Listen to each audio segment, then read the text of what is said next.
Hello, Jen here, and I have an everyday inspiration layout for you.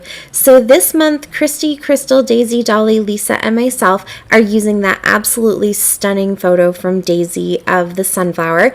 I showed that right at the beginning of the video. It's really gorgeous, and so I was really excited to find some inspiration and use it.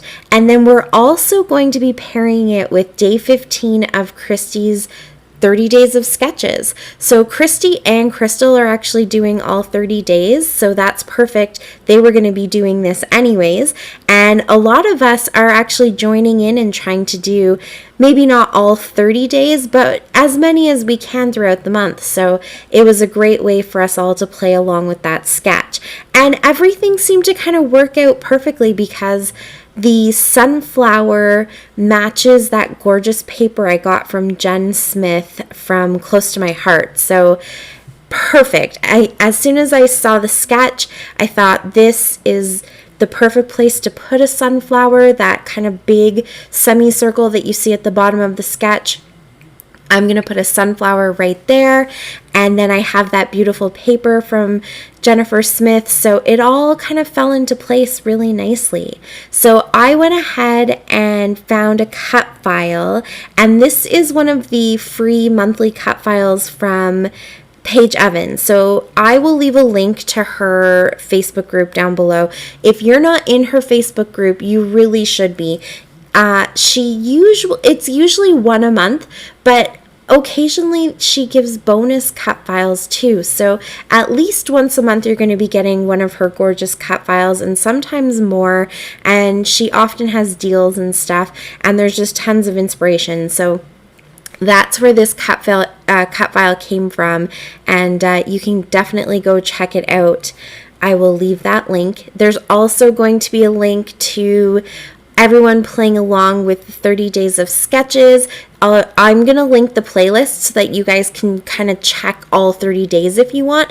There is tons of people playing along this time. It's such a cool series, and just so much inspiration.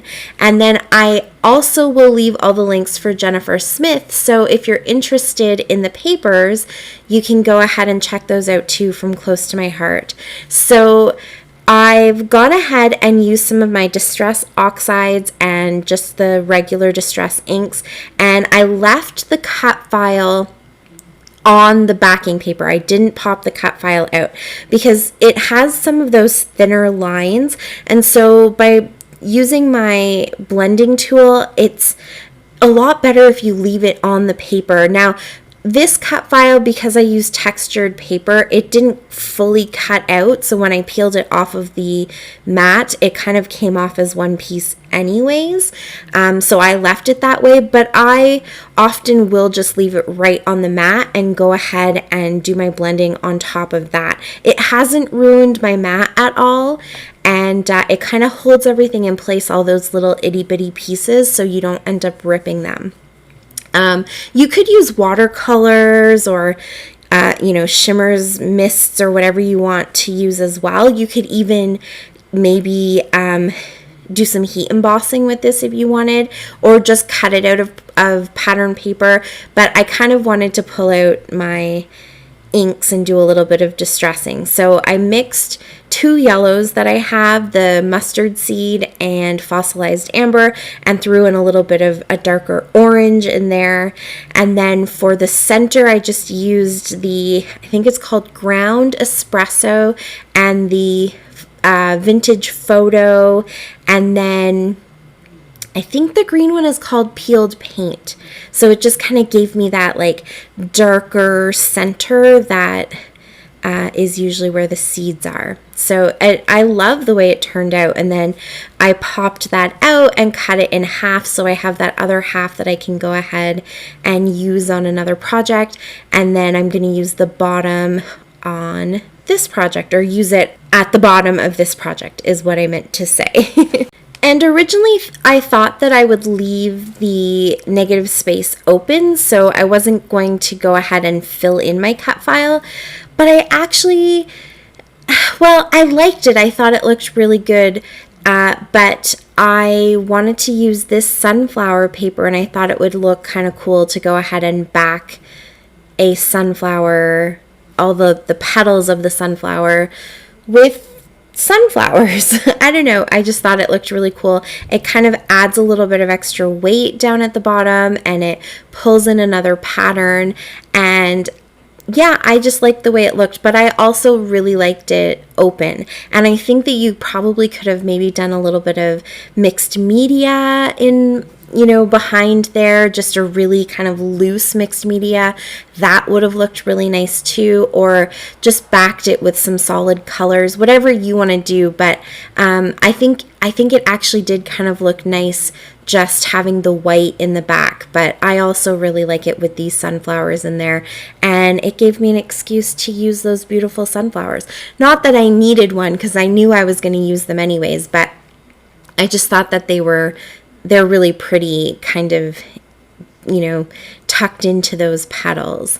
And so now, and it also meant that I could reverse that paper. It actually worked out really well. I was able to just cut the center out of that paper after I backed it, and the reverse side is brown. So now that's what I have backing my little center of my flower. So that worked out really good too. Then I'm using the rest of the Bloom with Grace papers to create my layers. So one of those papers is the strips going across the center. Now in the sketch it looks like everything's cut really nicely, but I decided to tear mine. I'm not going to add as many little elements into my layout, so I figured I would add those little details in other places, like having the sunflowers in as the backing paper for the big cut file, tearing the edges on my strips. Here I'm going to do two kind of mats in the background of my photos, and I'm using two different photos, but I think mine are a little bit bigger than what they look like in the sketch, so that's why I'm I guess I'm keeping mine a little bit more simple with all those other elements. And the pictures are quite old. I decided to take the kids out one day and do a little fall photo shoot with them. And I had my nieces. No, I guess I only had one niece at that time. So my two nephews and my niece and my three, of course. And we just went out on a really nice day, kind of end of summer into fall. You can see that the leaves are starting to turn behind them, and it was a little bit cooler, but Kaylin's still in a t-shirt, so it was, not too cold yet. So I thought those just worked really good with that sunflower theme.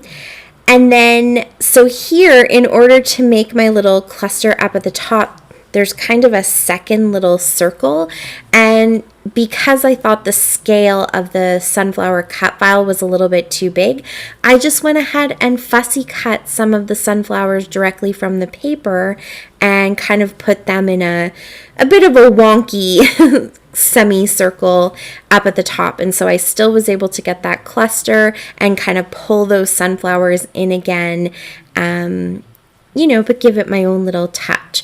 And then I added a couple more layers of that paper in behind there too.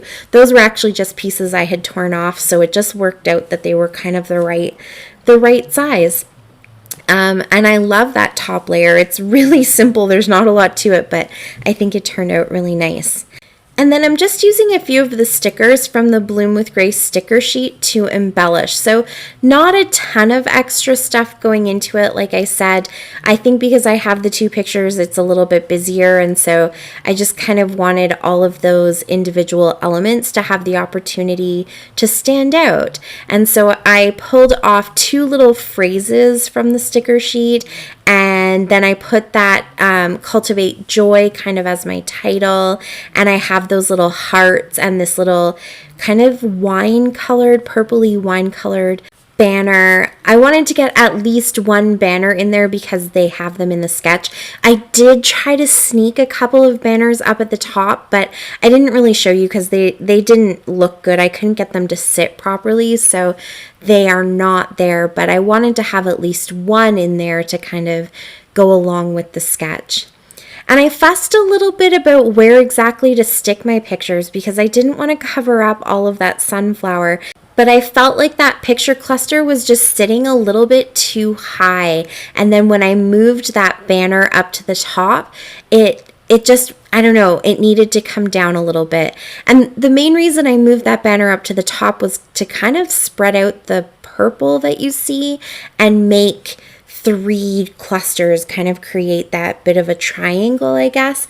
But yeah, the pictures needed to come down. So I do cover up a little bit more of my sunflower, but you can still see all of its gorgeousness poking out there.